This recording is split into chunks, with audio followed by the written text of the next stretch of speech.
Bethany.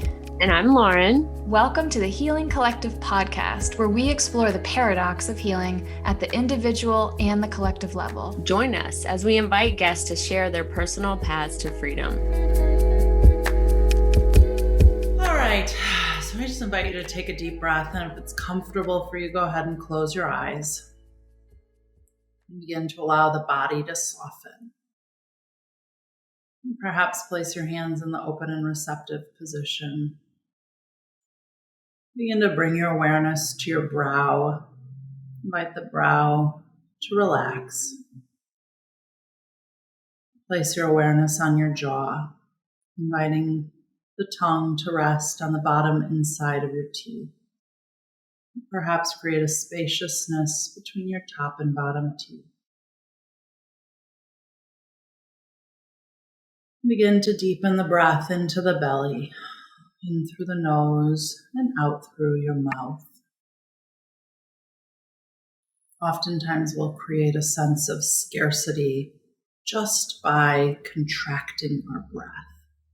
So as we deepen the breath, we get to expand our physical and immediate experience of abundance.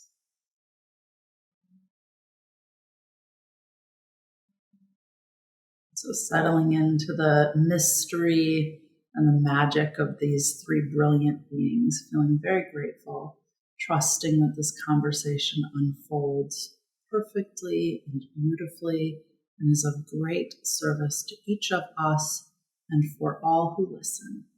So very grateful for the sacred yes that Lauren and Bethany have said, have given. I invite us each to take a deep breath. Perhaps give ourselves the gift of an audible exhale. That was lovely. I was thinking about how, well, I wasn't thinking necessarily during my meditation, wink, wink. I was thinking about how if Lola's been an imprint for you, she's been an invitation for me. And how you...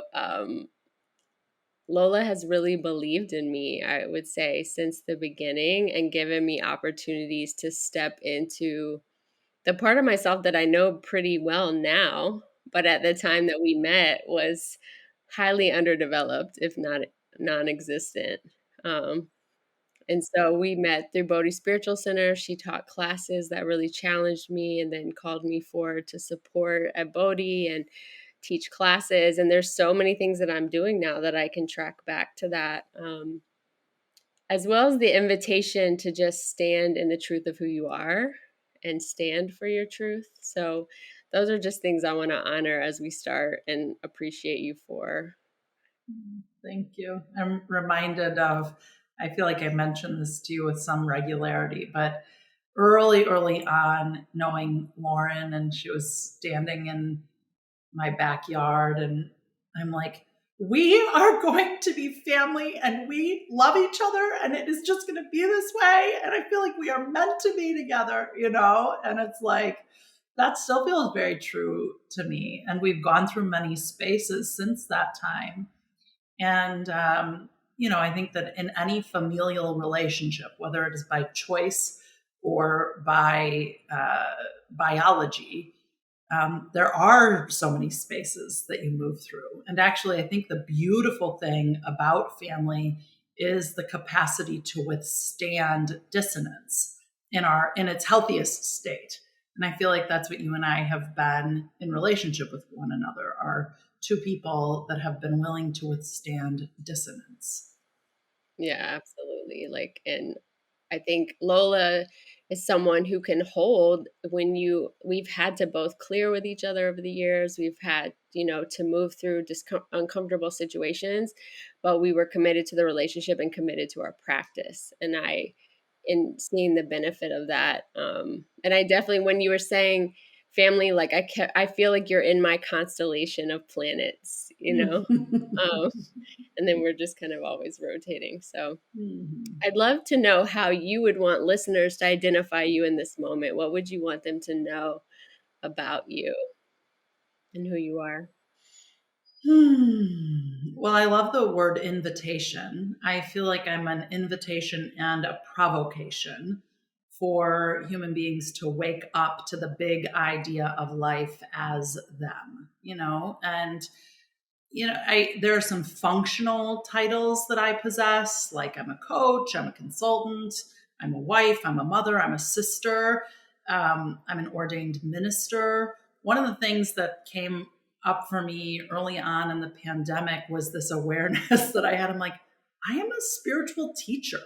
And it was like an aha, which sounds sort of absurd because I'm an ordained minister. But I really got like, there are many coaches out there, and thank goodness for the coaches. But the conversation I love to support people in is the mystical, understanding, the dance of humanity beyond the physical, beyond the literal. And my sense is that our literal interpretation of existence creates so much suffering. And there's something way bigger going on here. And as religious orders deconstruct, as traditional community frameworks deconstruct, where are the spaces that we're having the conversations to understand the mystery of existence? And that's what I love. My favorite thing about watching you during the pandemic is like I'll be on Instagram and it's everyone just like reporting resistance in some way, like this sucks, or I don't want to, or oh my God, I miss, and oh, I'm really sad, and oh, I'm really depressed. And then you'll pop through and it's just some kind of message about, yeah, like just encouraging people to just get into it and just like welcoming all of the resistance that everybody has in this really playful, shocking way. And I'm curious about what you were tuning into there, what you would have to say about it, and how you're able to hold that like joyful embrace of all the resistance in such a consistent way. Yeah. Well, I think about the practice of birth. That's such a powerful metaphor for me. As someone who has been pregnant 6 times, birthed 4 babies, and I think of us in this moment. It's like we're on all fours we're on hands and knees in a laboring position. Some of us are more aware of that than others, but it's like we're literally birthing a new reality. And, Eckhart Tolle calls it an evolutionary leap. Like evolution is always occurring, but there are these moments that cause an evolutionary leap in consciousness. And that's what we're living in the midst of. And it's uncomfortable, just like the last 3 centimeters of childbirth are intense and acute. And that's okay. Like we can move through discomfort. And, there are some people that have the experience of orgasmic birth. I never had that experience, but it exists as a paradigm.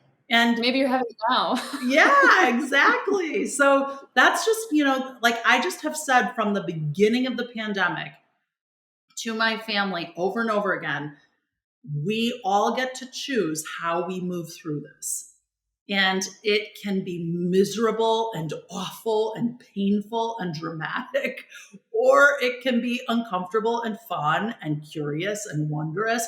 And rest assured, there will be people on the other end of this thing that are thriving because at some point they chose that. What are the pieces of data that you've noticed that leads you to the story that we are in the middle? Outside, is it just the pandemic? Is it other things? What's pointing you in a direction to hold the belief that we are in a leap in consciousness or an opportunity to do that? Yeah, I mean, I just feel like every system and structure that we have traditionally thought to rely upon is in massive deconstruction. And I understand how destabilizing that may feel at times, but it is, I mean, I'm a change junkie. So that is also my love of change is destabilizing for those who will travel with me sometimes. I mean, I saw that a lot at Bodhi. Like I was always like, bring on the change, bring on the change. And people like, no, keep things the way they were, So I think it's like we can look at our economic systems and see the ways that they are not working and they are demanding a restoration, a reclamation, a reformation. We can look at our educational system and see the ways, as the mother of 4 children, 2 of whom really were in the trenches of this, schooling from home experience. My feeling the entire time was like, if this is not an opportunity to reimagine how education is being done, then shame on us. And the thing is, I watched our school district go through it in such a trauma state. Like there was very little capacity for creativity and imagination because it was just like, and that's sort of like that again, back to the birth analogy. It's like when we are when we relate to birth as a trauma or like a medical condition to be dealt with, it has a particular way it's going to go. It's being related to as a problem. But when we relate to like the wondrous, magical, mysterious nature of existence, then it's not a problem to be solved. It's like something to be in awe of. Wow, wow, wow. So that's sort of how I relate to this now moment. And that's for me, like, Bethany, your question was, what are the data points pointing to this? It's kind of the other way to look at it is, how could you not see it that way? And if you're not seeing it that way, is it because you are related to life as a trauma in general, right? Versus an experience of ecstasy and creativity. And in that way, for me, Lola, I experience you as a prophet. Like during biblical times, I feel like you'd be a prophet, like John the Baptist, came before and like told of that Jesus was coming. Like to me, it's almost like a channeling what your message speaks to. And I think about even at Bodhi when you were so like having these convicted conversations about race and people were in a lot of resistance around it. And then George Floyd happened probably 9 months to a year later. And then it's like all of a sudden people are on the bus that were never on the bus before. And people were literally like, go back to talking about spiritual stuff because race is not spiritual. So yeah, I really appreciate that about you. And I think this birthing metaphor is really interesting because it came up in our last podcast that we recorded. It's come up in some things with Bethany and I recently because Bethany's a hypnobirthing instructor and there's a lot of intentionality around birthing. And so in our last podcast, we were talking about you could intend for birthing to be an experience of ecstasy. And there's people who have orgasms when they birth. Well, and I love that you said it, Lola, the inference there, because we talked about this a little bit in one of the other ones, but like my big first experience around consciousness and power of beliefs was being pregnant and being terrified and at the last minute finding hypnobirthing and someone simply being like, yeah, if you're in a state of fear, you're going to make different hormones.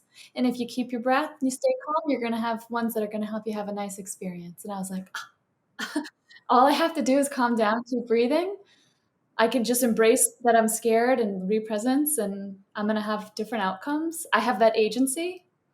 And that was a big wake up for me and it put me on this whole path. Yeah, it's so interesting because I like to speak about birth as sort of a political position also, in large part because there are so few public spaces where talking about specifically women's processes are welcomed.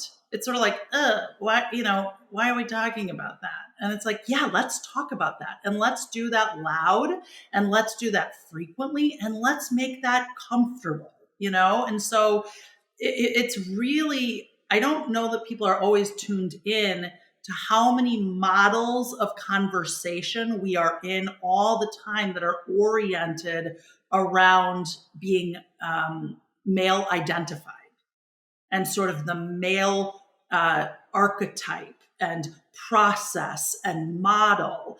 And so I love talking about, not to, sort of unnecessarily provoke listeners, but it's like the capacity of a womb, the capacity of a vaginal wall, the capacity of a cervix, like the fact that your cervix is connected to your jaw. It's like most of us don't realize that when your jaw is locked, so is your cervix. And so, and why don't we know that? Because largely as women, we have been disassociated, dislocated from our bodies. And why have we been dislocated from our bodies? Because they're fucking powerful. And it is way easier to manipulate and control and dominate if women are dislocated from their bodies. So that's sort of like a soapbox, like a little rabbit hole. But I just feel like it's so important to center the a woman's body. Yeah. I feel that in my cells. I mean, I identify with power. I feel like a powerful person. I'm aware of that. Maybe in subtle ways sometimes, but like the moments, like my birthing experiences, especially my first one, that is the most powerful I have ever felt in my life. And it was completely instinctual. I was completely in my body. I had never done it before. I had never seen one. And it's like flow state. I mean, I've often joked that if that was a job you could have, just like birthing babies 9 to 5, 5 days a week, like I would do that and I would be the best in the world. Like I would be happy to do that job. That's amazing. That was not my experience of birth. And so for anyone who's I had the full trauma experience, everyone. I just want you to know, like, and I don't shy away from telling that story because those are possible, and I want women to understand that those experiences are possible, and you didn't do it wrong. So that's not yes. Mm-hmm. Yeah. Well, I was just gonna say one of the one of the things I did during the pandemic was I cataloged all of my old VHS tapes and photos. And I didn't even know a lot of what the VHS tapes were. Like they were poorly labeled. And so I sent them to this company and then they were digitized. And I started going through the videos. And one of the videos was me as a 19-year-old giving birth. It was the labor and delivery of my first child. And I had to actually turn it off because I could feel how palpable my own fear was. I was a little girl going through a really scary experience in a set of circumstances that I would not wish for anyone. And watching it, it was too much. I actually had to turn it off. I've gone back to it a couple times, but I'm just like, oh, like when I see that like 19-year-old girl having a baby, trying to hold it all together so that she could seem and look and be perceived as competent and capable and strong, my heart like breaks for that one in me. Yeah, that's actually so aligned to what I was going to share, which is in a medicine experience recently, it was the craziest thing. My body went into as if it was going into labor, and it's like it recreated my birthing experience of Taylin, but I was watching it as an adult in the body of the younger me, feeling how young and little she felt emotionally and how terrified she was, and also was made aware that I was feeling ecstasy and deep, deep fear at the same time. And those things got really crossed in my experience. And that relates to kind of just one thing that's been going on in my healing journey over the last couple of years is decolonizing my body as a woman and decolonizing my generational trauma as a woman. And I am just starting to have experiences where when you talk about how powerful and beautiful the female body is, I am just really getting related to that in the last year or 2 years. And I just, Lola and I have some parallels even in our story, and yeah, so when you share that, like, I feel it as a truth, as a knowing, what it was like to be. And I wasn't as young as you, but I was probably emotionally much younger than you.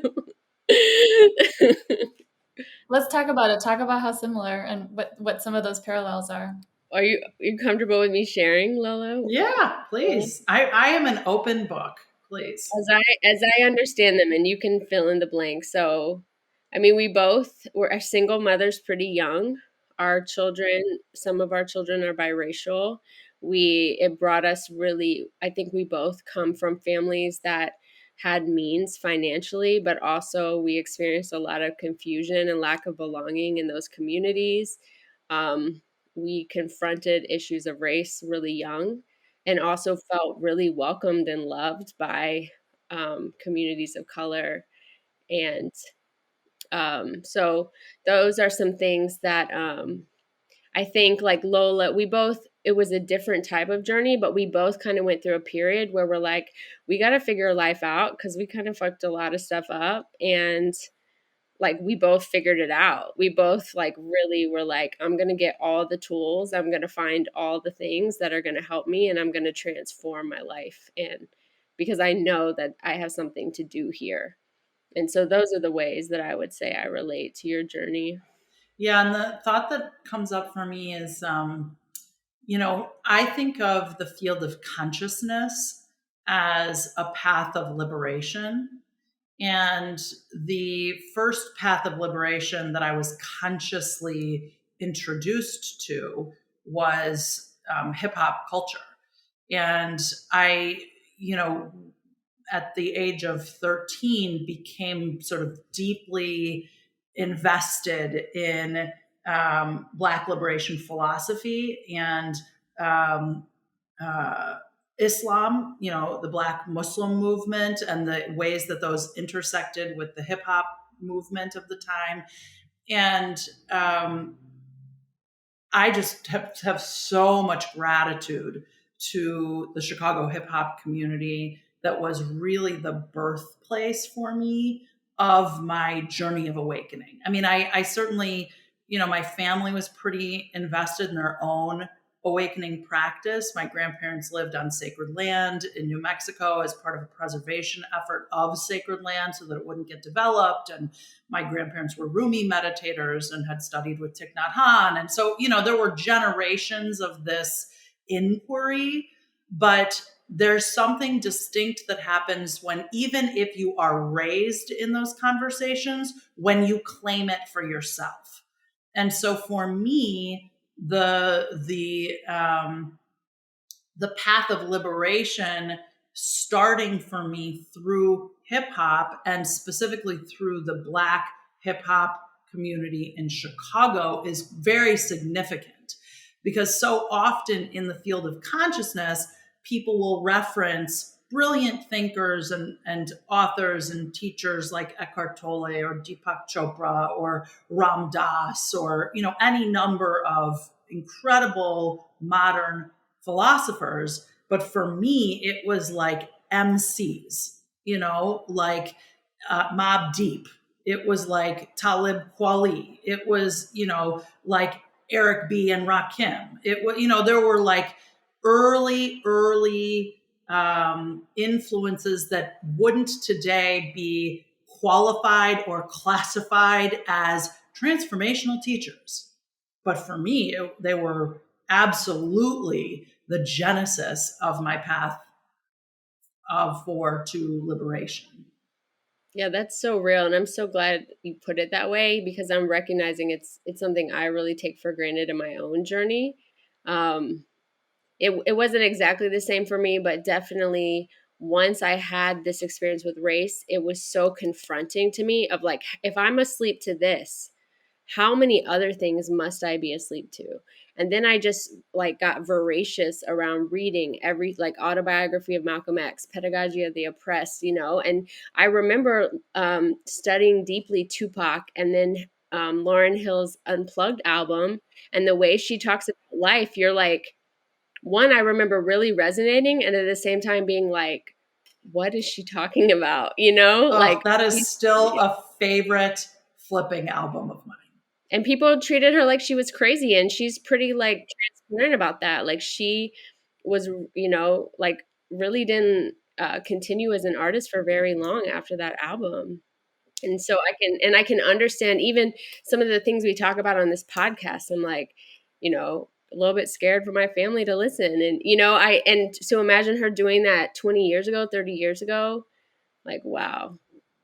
Something that I've noticed a lot about you, Lola, that I noticed wanting to talk about is your voice and your articulation. One of my best friends is a voice and speech coach, and I get a lot of feedback that I talk really high and I stay up here and I'm not in my full, like he has all this stuff. But when I listen to you, and a lot of times it's just in these little clips, and when Bodhi, and I want to talk about Bodhi a little bit for people that don't know about what that was, but like I used to watch online on Facebook Live sometimes. There's something about the cadence of your words and how you form your words and how your voice moves that I hang on every word you're saying. And it's actually like a big polarity. It's definitely a projection that I'm like, she knows how to speak and I don't, or something like that. So my attention goes to it, and I wanted to out it. I don't really have a question about it necessarily, but like I always notice it, and I cannot be around you and not notice it and appreciate it. That's really fun for me to hear. It's one of my good girlfriends old girlfriends is a woman named Latham Thomas, who's like a celebrity doula and, delivered DJ Khaled's baby and Alicia Keys and blah, blah, blah. And she recently commented on one of my Instagram posts. I think it must have been a reel or something like that. And she's like, "You look and feel like an MC." And I was like, that's really funny. It's like half MC, but it's also the preacher thing. Well, I'm also, for me, speaking and communicating is a whole body experience. So, like my body is like a real tool for me. Like I mean, I'm an Enneagram 8 for those who are familiar with that. I live in my body. I love my body. I love moving with my body. I love moving my energy with my body, my voice, it's like, it's a whole thing. And sometimes my kids will look at me and they're like, "You're weird and crazy." And I'm like, I totally am. And I'm good with that. Thank you. So thank you. Because you're doing the thing, you're doing your own thing, whatever it is, and that part where you're like, and I'm good with it, you can hear that in the way that you are embodied, particularly in your voice and in your articulation. I think that's Well, I also think there's a way that so many women have not been afforded permission, either by themselves or their family systems or culture, to be embodied, to take up fucking space. And so I also do that as sort of a tool of disruption. Just to, for me, being in my body and taking up space in sound and in movement. I was raised by a mother whom I'm very close with and adore deeply. But, a lot of her focus has been keeping her body as small as possible. And, Lauren used the term earlier around decolonizing her mind. And for me, that was about decolonizing my mind and my body. I will not be small to satisfy the comfort and safety of someone else. And so I think I have amassed a physical stature and body and voice and presence as sort of like my own act of resistance. you're like the physical embodiment of Uranus, that like the planet energy. Do you follow astrology much? Not enough to be dangerous. Uranus is like, yeah, it's a disruptive energy. It's like it's surprise and it disrupts and it like strips away sort of. And like just thinking about your take on the pandemic and even your embodiment experience, like hearing you say it's part of it is a disruption and the intentionality around disruption and all of the good things that can come from that. And I don't know, I kind of think of Uranus as this, it's like if you can get with that energy as a human being in this life, like rolling with big changes as they happen and surrendering and sort of, integrating big, like as soon as you're comfortable, a new thing's going to happen. And sometimes it's good, sometimes it's fun, sometimes it's great, and a lot of times it's really challenging.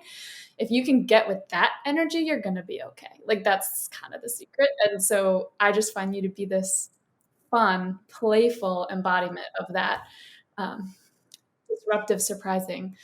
Thank you for seeing the playfulness. Yeah. I think that it's easy for people to, and Lauren knows this, having been in intimate spaces with me, because I identify as a woman and I take up space comfortably. It serves as sort of a distraction for people because I think in large part it's so unfamiliar for people that as a result, I become only that for them. And they no longer see the tender side of me, the very intimate, soft, available, present side. It's like it's so alarming and unfamiliar to be, especially in white culture. I mean, just to be very explicit about that. Like, it's very unfamiliar. Yeah, that then I get sort of characterized as only that, and a whole then aspect of me is really missed, which I my heart breaks a little bit because I'm like, oh, I especially, like, I really appreciate you revering it because I really revere it about myself, but for many people it feels quite threatening. That's what I was going to bring up. Like yesterday, I posted this meme. Y'all so used to people being indirect and phony that clear, direct communication is aggressive. I was like, you're speaking my language. And the more and more I decolonize my body and my voice, and the more I'm willing to be disruptive and not even really, but it's really disruptive by just saying what's true for me, the more resistance that I experience. And so I can definitely imagine just seeing how many people, especially women, but I think men too, towards women, have X'd out the part of them that speaks their truth, that is willing to create challenge or be a part of conflict, that then that X'd out part gets deeply projected onto the places and spaces where people are willing to do that. I think a really dramatic example that I'm not necessarily comparing you to, but like Trump as a president in some ways, right, was this projection of all the X'd out parts of us that then we have to make a caricature of something else in order to face it or move through it as a collective. I was gonna say it sounds like 8 shit, that I'm like attracted to the chaos and the power. And I know Lauren's on a whole thing that she thinks I'm not an 8 and I'm a 7, and I know I have a strong wing. But then Trump, he's likely an 8 too. And just I wonder, like when you said, and they miss the tender parts. And this is a question for myself, obviously too. But like, how are you co-creating people missing the tender parts? And like for every strong woman out there that is here for a more embodied experience, like how do we make that holistic? Like how do we bring both parts? And I'm reading on my Enneagram daily Enneagram thoughts all the time, and it's like maybe there's strength and vulnerability, and I think all of that's super true. And there's strength and strength too, and that's eight's gonna do what eight's gonna do. So like, what can you talk a little bit about that experience for yourself? Well, the thought that I'm having is I've become increasingly discerning around who I will spend time with. And by that, I mean, like, I have a strong desire to have intimate relationships with people who have deconstructed enough within themselves that my very presence is not profoundly triggering for them.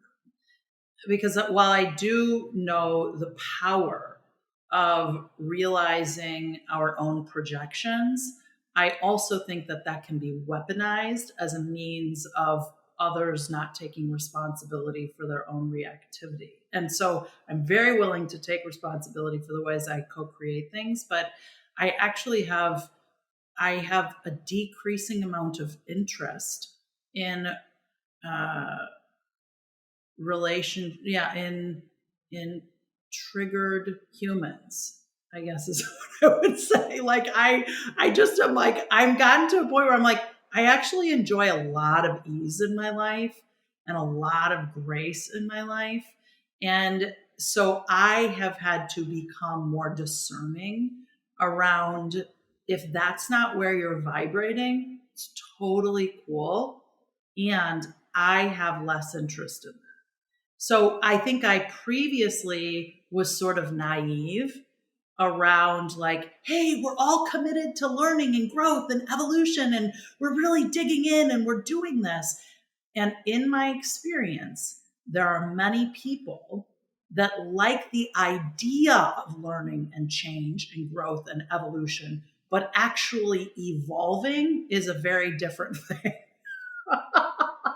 Well, yeah, I just want to co-sign on a couple of things. Like, I hear you talking about the culture of fragility that is like pretty rampant. And, all three of us have been deeply committed to many consciousness practices, and one of them being conscious leadership, where part of that commitment is being invited into your edges as a place to play, as the assumption is my edges are where I grow and expand.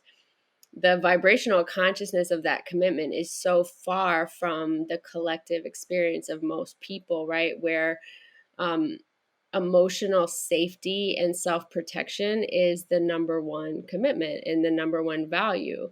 So, when those commitments, we hear often that all relational drama is misaligned commitments and unclear agreements. I think we've all heard that. And that's a really misaligned commitment, right? Is like if we see our edges and leaning in as our core opportunity for growth and healing, and someone else experiences it as a threat to their security and safety and self-protection, and when those commitments come up against each other and you're committed to different things, I think that deep drama happens. I just had a flashback to the fall and my primary relationship at the time. What about it? Yeah, I mean, really, that's what it came down to. I feel like there's a way where when I started getting really into the things Lola's talking about, like the vulnerable parts and being more okay with bringing those forward, neediness, and even some like entitled demanding parts, and some stuff that I usually don't touch, like rejected parts. We had the person that I was playing with at the time, we had the opportunity to do a lot of work together, and we held a lot of presence for each other, and he was able to hold some presence there, but really it was pretty uncomfortable for him, and he didn't really like it, and he didn't want to really play anymore. And that's when I got to those places. It was like the difference in what we were committed to just got more obvious, and that was part of why we decided to kind of stop doing what we were doing. Yeah, that's I could feel it, especially the needy parts. That was the place where that person was like, mm-mm. He didn't have space for that. Yeah, it was too Mm-hmm. uncomfortable. So if we look at that at a collective healing, we zoom out, right? Like, change is happening so quickly. We might even say the universe is evolving more quickly. And so that fragility around change, around our edges, is going to get less and less. It's not even an option. I think that's what COVID really showed us. Like, you can be as fragile as you need to be around this, and life is still going to do what life does. And you can either lean into that as an experience for your expansion and the expansion of all that is, or like, you can die. Like, I mean, there's really like this kind of contrasting experience. And I don't even mean like physically die, but wither or decay or contract around it and create victimization around it. And so I think what's coming up for me in this moment is just that collective healing for me requires um, leaning away from fragility and leaning into discomfort. This thought was coming up for me as you were sharing, Bethany. One of the things that I love and appreciate about my husband is that he is so still and secure and stable in who he is that he has no relationship to my range as threatening. And it's interesting because for people who know my husband, he is oftentimes mislabeled or misunderstood as, you know, uh, like more feminine or what, you know, like we have these sort of ideas of like people will make the assumption because I'm big and take up space, I'm masculine. And because he's quieter and stiller and soft, you know, quote unquote softer, he's more feminine. And it's so fascinating to me that those are the ideas that are so often sold around masculinity and femininity, which I think those two, that language breaks down pretty quickly. But I guess what I want to share, you know, trusting that this is coming through for some reason, is that I experience the strength in my husband and the security of my husband as demonstrated by his complete lack of need to control me. You know, and like it is so, I just really got that a couple of years ago. Like, this guy is flipping amazing. He actually is so clear in his own being that he does not need to use a tool like domination or control of me to feel strong. That's really, that is actually, that is, it's almost like I want to take a moment of silence. Like, because when we envision liberation and for women, you know, we don't, like, I don't know that we necessarily explicitly demystify it in that way, right? That liberation around like a gender consciousness would be that you don't actually feel you need to control the female body. You actually don't feel you need to tap her down or make her smaller because you can hold your center so well in yourself no matter what occurs over there. Just to co-sign on this, I sat across from Nathan in a class one time, and the presence he held was the first time I was like, oh, when they talk about masculine as the oak tree, this is what that is. He was totally silent. It's like a different type of attunement, right? We talked about attunement on some previous episodes. Like there's an attunement where we like flow together, and then there's an attunement of I'm so grounded and powerful that I can create a field so big to hold you. And it was a really powerful experience, actually. It stayed with me. Yeah, and I'm like without efforting. Like there's no muscle that is required in that. And I imagine his 12 hours of meditation. And, you know, I imagine the efforting, or was a time that There he was a chose, discipline. right, a discipline that he chose to go through in himself to get to a place that he could hold that. Yes. I haven't had the pleasure yet with Nathan, but it's on my list. I want to know, Lola, what, you know, this podcast is obviously about healing and the paradoxes of healing, right? That we don't need to heal at all, and we also can spend our whole lives trying to heal. I'm curious, like, what does healing look like for you right now? What is present for you around your healing right now? Well, the thought that I'm having is that there are goals, desires, plans, intentions, aspirations, dreams that I've had some level of attachment to. Like, I imagine it's going to show up this way. My preference is it goes this way. I'm, you know, taking these steps for it to go this way.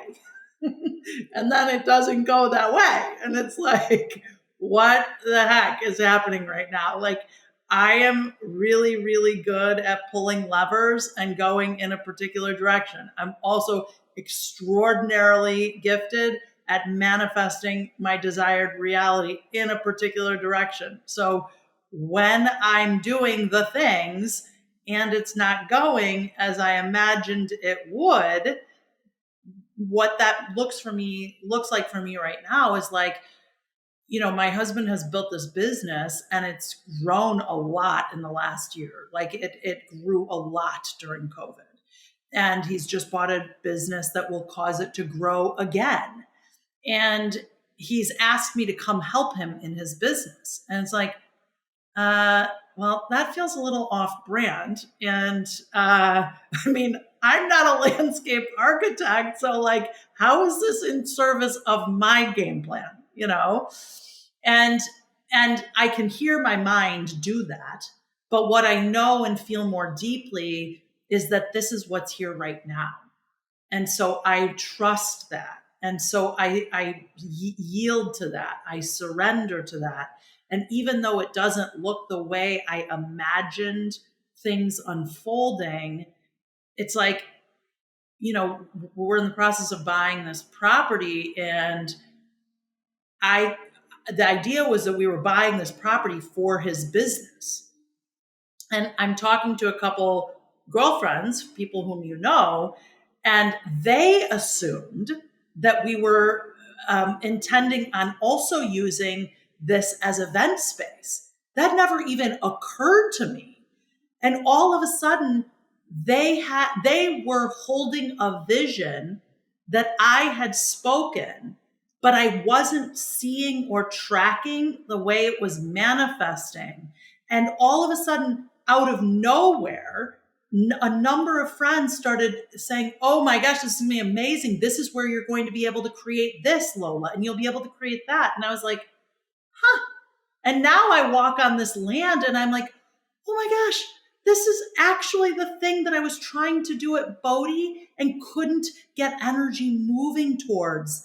And now it's actually happening in ways that I never could have imagined, that required no effort on my part. So, when I think about healing, it's like, one of my very favorite philosophers is a man by the name of Ernest Holmes. And he wrote, there is nothing to heal, only God to be revealed. And what he meant when he said that is that healing is actually made up in the human mind. It is an interpretation of a set of circumstances and conditions. But if there is only ever good, if all that is holy, then anything other than that which is holy, the perception of dis-ease is literally just an error in thought or an error of interpretation or a human creation. It is our forgetfulness of the truth that has us create a set of circumstances that we then believe we have to heal. Like Eckhart Tolle would say, the mind literally just creates problems so that it can know it has a purpose and a function.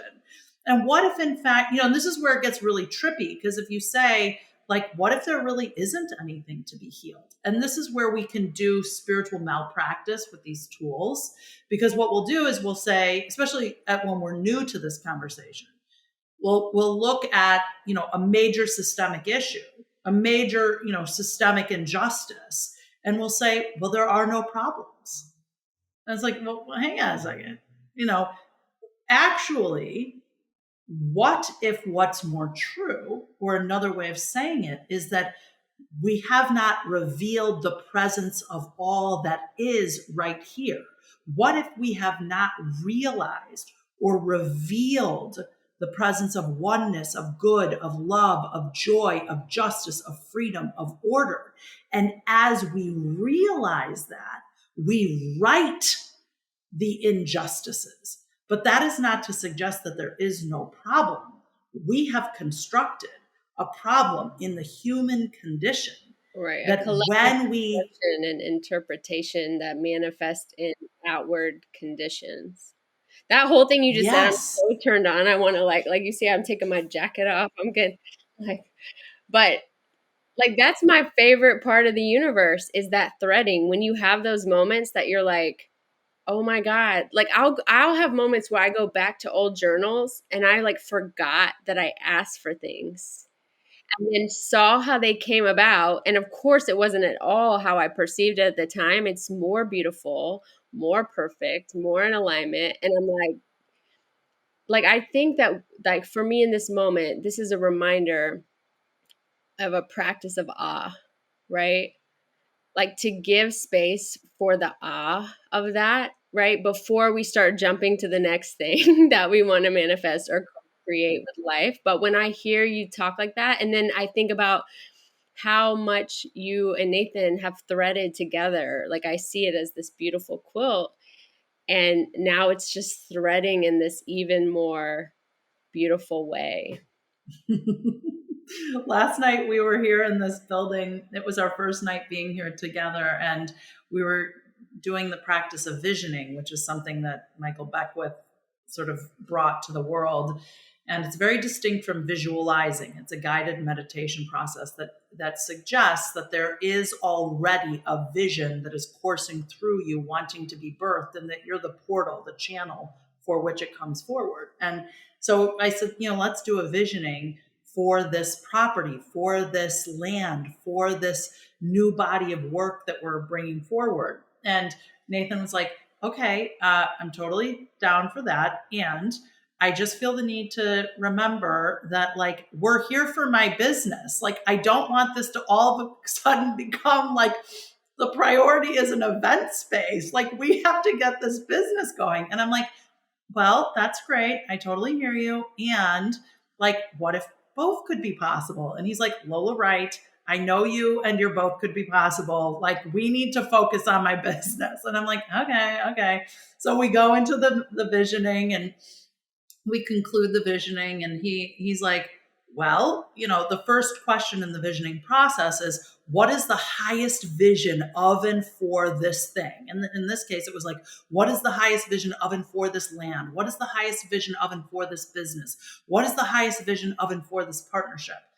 And he's like, I was sort of cursing the entire time. I was writing down what was coming through the vision, because the next thing I know, there it is. It's 3 stories of like a cultural healing center to like bring freedom and joy and celebration to the city of Chicago. And I'm like, exactly, so we will do his business out of this place, and it will be mixed use, because we're here to offer space for love and joy and peace and freedom. And this from the same couple that literally like were in some kind, and I'll probably butcher it, so please fix it. But when they first, towards the beginning of when they met, were in some kind of circle meditation practice. And then I think Lola went up to Nathan and was like, I think you're my husband. And he was like, I think you're my wife. And like 3 months later, they had a house and were married. That's pretty close. Yeah. We were in a small group meditation circle with Michael Beckwith, and at the end of it, Nathan walked up to me, and he was literally shaking and tears streaming down his face. And he's like, hey, I have something I have to tell you. We had never spent any time together. We had seen each other at Bodhi. That was the extent of it. And I had just a few months earlier invited him to my Christmas caroling party, which he denied coming to because he was going to be at Plum Village with Thich Nhat Hanh for New Year's. And so he was like, yeah, I have something I have to tell you, and I think you may already know. And he was like, do you know? And I'm like, I think I do know, but tell me what you know. And he was like, well, you're going to be my wife. He's like, did you know that? And I'm like, I did know that. And I had these weeks of meditations leading up to this encounter where he and I were gardening in front of a house around the corner from where I was renting a place with my two little kids. And I am not a gardener. I am not a green thumb. I have I can be with nature, but I prefer it in an urban environment, He was doing his master's in landscape architecture. So the fact that I kept having these gardening meditations with him was just so wild. And yes, he moved in 2 weeks later. We got married 4 weeks after that. We closed on our house 4 weeks thereafter. It was mystical. It was magical. And then it was traumatic for the next 8 years. It was like 8 years of a dark night of the soul. And Wow. you're in year what now? We're approaching 15. And you bought the house you saw in your vision. Yeah, yeah, yeah. And I adore him more and more each day. Like I like we have more and more fun every single day. And I almost feel like oh my gosh, I can't believe I've become one of those people that says something like that. It's like so like as a cynic, it's like, oh my gosh, yeah, okay. But it's And the true. physical Like, embodiment of disruption, and you're like, yeah, carrots. yeah. I'm like, it's Having just a like good life is getting easier and more joyous and fun by the moment. And what the gift he's been for me is I really have been able to relax into him as a partner. He has nothing to prove. He is like as still and steady and available as they come. And I have learned over the years to trust that more and more. Wasn't necessarily what maybe you thought you wanted, but it was what you needed in the short and the long term, which I hear you also talking about right now in your healing journey is like, I can get really clear on my wants and I can manifest those wants. And sometimes what I need or what I get is actually more in alignment. And I think I always say that the universe is for us, with us, and ahead of us. And so I think when we step into that through me place where we lean into what's here now and we surrender to it, there's this plan or this intelligence that is far ahead of where we are in that moment, and we're stepping into that to being held really by the universe because it knows and can calculate so far ahead of where we are. So the last question that we ask, and I especially can't wait to hear how you answer that today, is what do you believe, Lola Wright, today in April something something 2021 around collective healing?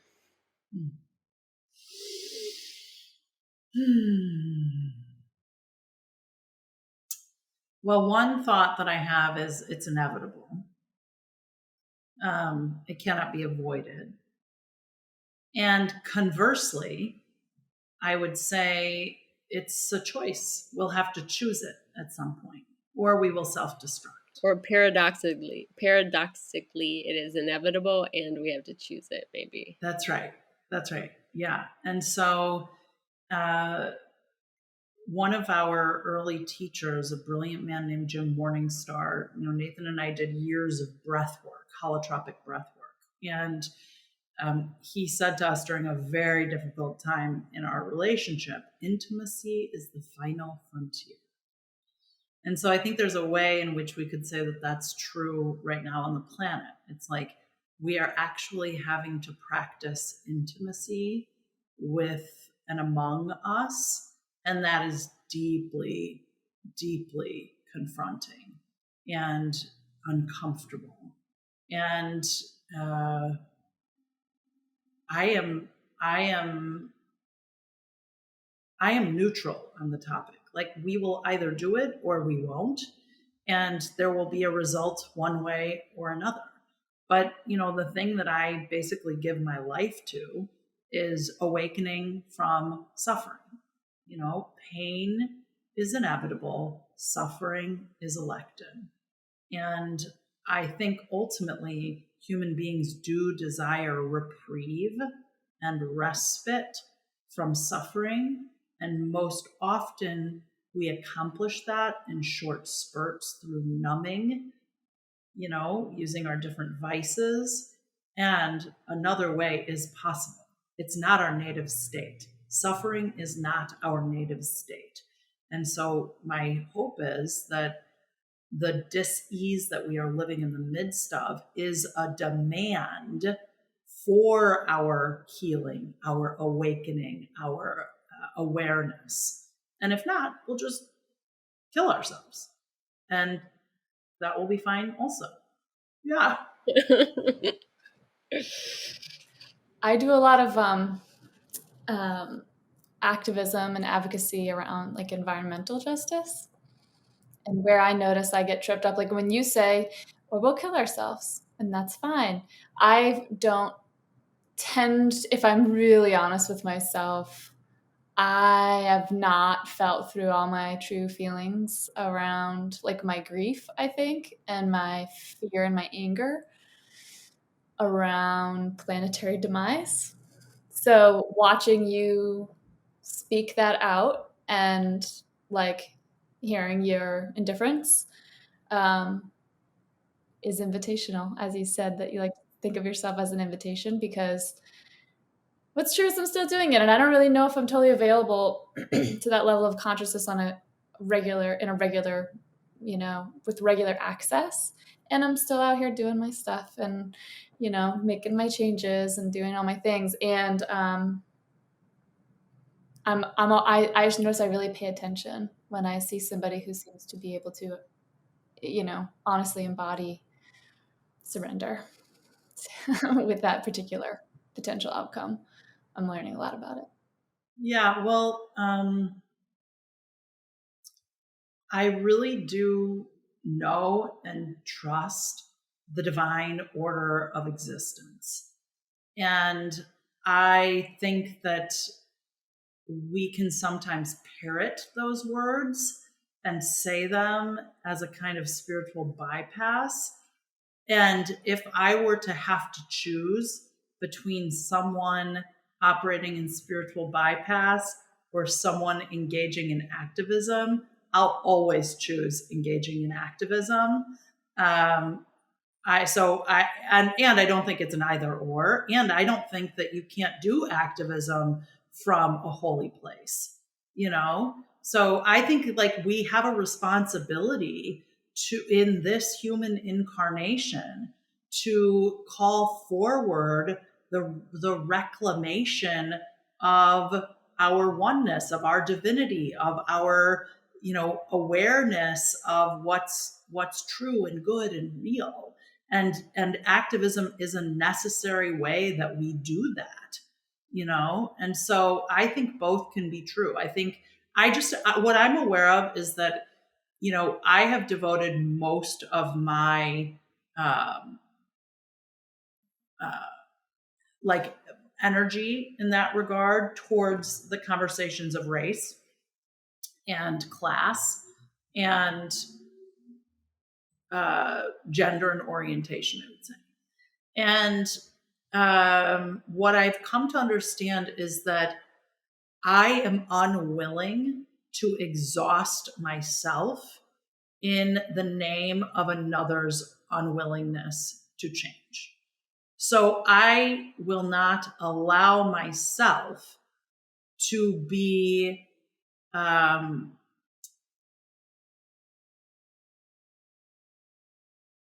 I guess I would just say like used as a tool for entertainment when real change is not desired. Does that make sense? I also think there's the paradox of attachment, right? I mean, we see this with our partners, with our kids. Like we are so scared to emotionally let go of something, and then we have, I think collectively, it's a collective experience that when you release the energetic attachment of something, it actually doesn't go away, it just becomes more easeful. And I think that the fear around, at least a fear I can say for my activism, like when I left my school and the community that I dedicated 16 years to, I was deeply attached to that work in that community. And I was always so scared to leave because I thought it meant I didn't care anymore. Or like if I wasn't attached that much, it just must mean I don't really love them. And that's been a pattern for me around my partners, around my kids. It's like, if I'm not attached to you, I must not really love you. And consistently, I find when I work through that attachment and I let it go, it comes back and is available to me in this more easeful way. And to your point, I think it allows me to get in alignment with the inevitable healing that's already occurring. And I just take my spot in that inevitability and then consciously choose that I want to move more in the direction of that than destruction. And when you said the word inevitable, I thought about a conversation I had with a man recently, and he was said the universe is three things: it's creation, destruction, and inevitability. And that's what I think about is like it's inevitable, and we can choose to be more in the energy of the creation and more in the energy of the destruction at any moment. I think about my daughter who is mixed race Black, and she has zero interest in trying to bring white people along in the race conversation. I mean, she is like, that's just the most massive waste of my energy. I have an unwillingness to allocate my energy towards trying to get white people awakened around race and racism in this country. And I really honor that. Like, that makes perfect sense to me. Like, her feeling is like, statistically, white people are not going to win this one. And so it is inevitable that this will shift. So for me to exhaust myself with trying to awaken white people, I'm not going to do that. You know, now as a white woman, as her mother, my feeling is we're still a long ways away to the democratization or the equitable distribution of wealth. And so I'm not willing to just sort of write white people off around race and racism. I also feel like as a white person, I have a responsibility to do that work and to do that labor. So yeah, I just think we all have to tune in and say, you know, I'm not here to save the world. I am not. I recycle, I compost, I shop local, I love my food co-op. I am a crazy person about supporting small businesses. I mean, it's my mission. And I'm not going to lead an environmental justice march. So find what the thing is that is your pain body, and that you're here to help serve and support and catalyze and transform, and get busy doing that. I mean, I do think that we become highly neurotic if we don't orient ourselves towards contributing to something beyond our own awakening. So it's like if your consciousness work is solely focused on you, it's actually just called a neurosis. I feel deep gratitude because my CEO of the company, where I'm basically paid to be an environmental activist, really resonates with all this work. And I'm like, I want to write a book on conscious activism, maybe. And he's like, this is your laboratory. Let's do it. How do we do this from above the line? What does it look like to be in presence with this? Let's play. And we're even putting together a pretty fucking cool retreat around this with like big retailers. That's awesome. Yeah, it's really cool. When you're like, I'm not here to lead an environmental march. I'm like, I think I am. I think that's me. That's me. I'm doing that. And I get that it's really big and that it's not. I'll attend your march. Great. We've had one or two in DC, but this is, yeah, like what we're creating at Mega Food is really exciting in that space. And so I find so much appetite for this conversation. Like when I'm like talking about, in more without the languaging as much as possible, but from where are you doing that? Because all the stuff, I mean, George Floyd has companies being like, we need to have our shit together of our talking points and what we stand for and what are we doing. Like there's a pressure that's been created outside of just the race conversation of, it's not like maybe you take a position on a social issue. It's like, what is your position and where is the place that you're leading? And just having a product you make and selling it, that's like not enough anymore. Like, what are you doing with the power and the profits that you make?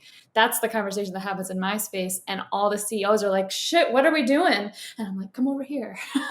Let me talk to you. Let's find out what's uniquely yours to do. Let's do that exploration. And that is really exciting to be having that conversation in my space, in the natural product space. And there's a lot of appetite for it. Yeah, I think we all have influence in a small corner of the world, and we have a responsibility to use it. And, when we don't, it is, I think about when people exercise generosity and we deflect their generosity. And in old school terms, people would say, like, don't rob me of my blessing. Me giving you something is robbing me. It's me getting to bless you and bless me in the process. Don't rob me of my blessing. Yeah, and it's sort of like that. It's like we have each been gifted such exquisite and extraordinary capacity that to not contribute it in a way that does leave this earth plane perhaps better than we found it is a dishonoring of our divinity. We have a responsibility. And I think coming back to what you said, and but also, which is one of my favorite new phrases, um, when you said intimacy is the last frontier, I think I would say add interdependence and intimacy are the last frontier. And I think while we each have our own corner, there are these kind of collective learnings that we're being called into. And so, whatever activism or whatever choice we're making, if we can't feel each other, if we can't be with one another, if we can't feel the earth and be intimate with the earth, but we're running marches about the earth, like we're not actually getting it. We're not actually at the consciousness that we're being called forward to hold for the evolution of humanity. And that part that it requires embodiment, it requires attunement, it requires grief. I love, we have a friend that talks about conscious activism. For her was when all of the children were detained at the border. It wasn't her flying down there. It was her sobbing and grieving and allowing all the pain of watching that happen and really being with it and not skipping over that. So I just, for listeners and kind of this ongoing conversation about the paradox of healing, I think that those kind of two core principles. And for interdependence, I also see it as we can't just be an environmental company, for example, that only thinks about the environment. And we can't be this company that only thinks about this. Like, even the issues, even the way that we think about ourselves and the way we organize ourselves is going to become more interdependent and less separate. And I think all of that is being called forward in what you're pointing to around conscious activism. I'm optimistic about where we are and where we're headed.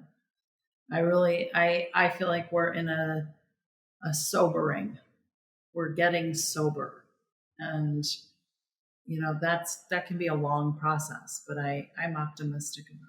Yeah, I am too. At the very least, I'm like, it's a pretty good time to be alive, like there's an awakening happening. We have hot water in this reality, like we haven't destroyed the earth yet. Like I could, fast forward a few hundred years, like we may not even have the option to choose a direction in the same way that I feel like we do right now.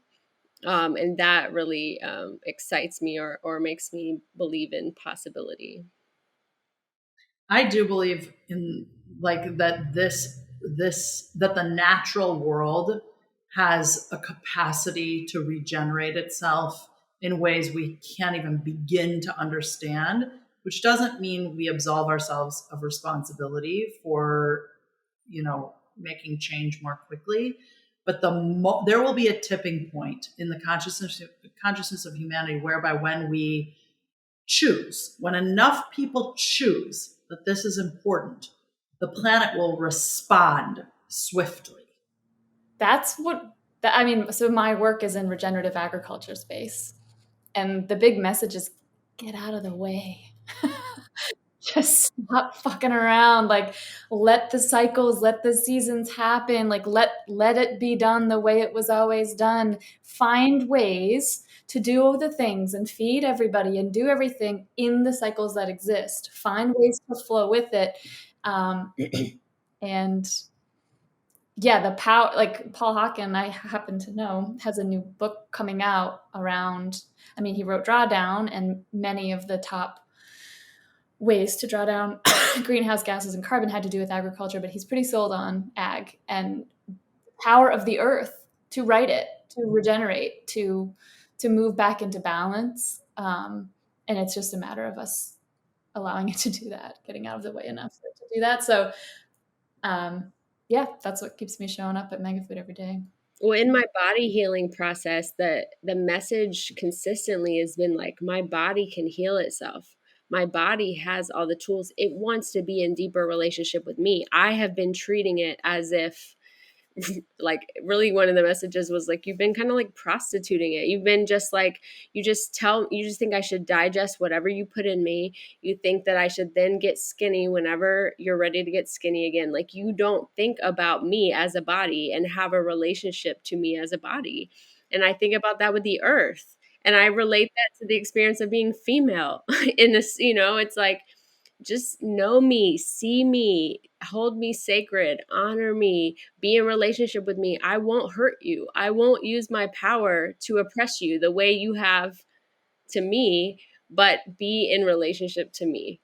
And I think that again, the intimacy is the final frontier. Like, what if it is that? What if our availability to be intimate with the earth and our bodies is really also proportional to how intimate we're willing to be with ourselves and our like closest relationships, our families, our ecosystems, and all the places that challenge us, and like, what if it's really that simple and we just make it so hard and so big?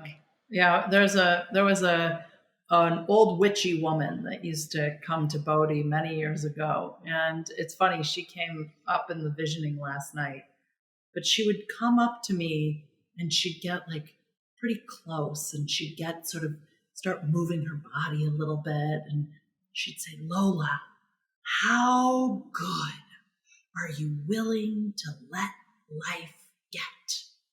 It was like, but it's a really great question. How good are we willing to let life get? It's like, are we just addicted to creating problems so we busy ourselves with something to do? Or could we just let it get really good? Well, I'm willing, and I believe that at least the three of us are pretty willing for that.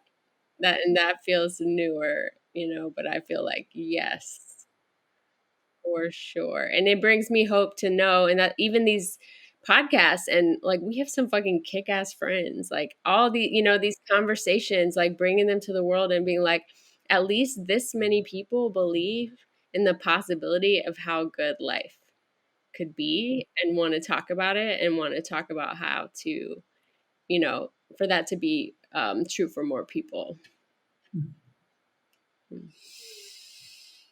This has been another thing I appreciate about these podcasts is like, it's like I can see someone that I already love from a new angle and appreciate them, that's happened every single time. And I feel that way about you, Lola. It's like, I've listened to tons of messages from you over the years, and hearing them today, and I make up as the person you are right now, there's just a way that I can hold and appreciate you and your journey at a new angle that I'm grateful for today.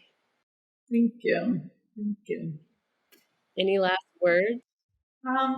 I've created a membership community that I'm having a lot of fun with. I, really encourage people to get into communal practice around these principles. And, the way to do that beyond just the mind, so that you're really having a whole body experience of awakening. Please visit me at lolawright.com. Check out our circle. I love it. We're having a ton of fun. We gather weekly. And I launched a podcast 6 months ago, and I too am having a lot of fun. So people can check that out also. Find your fierce and loving. Thanks for having me, you two. Thank you, Lola. Hey everybody, if you've got any feedback for us, we welcome it, or ideas about future guests, email us at healingcollectivepod@gmail.com. Our website is thehealingcollectivepodcast.com. We are at Healing Podcast on Twitter, and we are at Healing Collective Podcast on Instagram. Special thanks to Monda Creative, who edits all of our podcasts, and Two Tall Women Productions, who produce. Thank you.